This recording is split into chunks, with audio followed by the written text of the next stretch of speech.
Luckiest ఆలోచన. ఎందుకంటే జనరల్గా పెట్ అనేటప్పటికి చాలా బ్రీడ్స్ మనకు అవైలబుల్ ఉంటాయి, కానీ సో రేర్ కలెక్షన్ అనేది ఒక జీప్ మెయింటైన్ చేయాలి, ఇలాంటి పెట్ మెయింటైన్ చేయాలి అని. సో దీని తర్వాత మీకు మంచి బ్రాండింగ్ వచ్చినట్టు అనిపిస్తుంది, ఎందుకంటే జనరల్గా మీరు మూవీస్లో కూడా చేస్తున్నారు.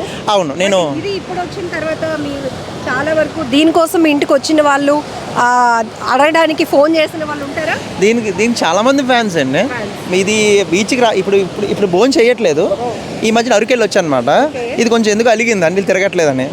బీచ్కి కానీ రాకపోతే ఇది భోజనం చేయదండి. ఇప్పుడు కేవలం తినట్లేదని చెప్పి సరదాగా బీచ్కి వచ్చాను. మీరు ఇలా కనబడి ఇలా ఇంటర్వ్యూ తీసుకుంటున్నారు. సో బీచ్ అంటే దీనికి బాగా ఇష్టమా? బాగా ఎమోషన్ అండి. దానికి జీపు, బీచ్ చాలా ఎమోషన్. నేను ఈ మూడు దీనికి కావాలి. ఓకే, జీప్ అండ్ మీరు బీచ్, మూడు ఒక ఎమోషన్ అన్నమాట.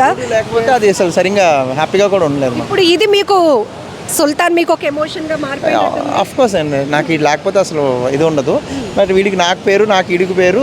వైజాగ్లో కొంచెం బాగా హల్చల్ చేస్తాం. ఒక బ్రాండింగ్ వేసుకుంది సుల్తాన్ అనేది మాత్రం మంచిగా వేసుకుంది. కానీ చాలా మెయింటెనెన్స్ వరకు మెయింటెనెన్స్ అంటే అండి ఏనుకొన్న ఈజీ, దాన్ని మేపడం కష్టం. ఇది కొన్న ఒక రకంగా నేను 2 lakhs తీసుకున్నానండి. ఇది మంచి హెవీ బ్రీడ్గా నేను తీసుకున్నాను.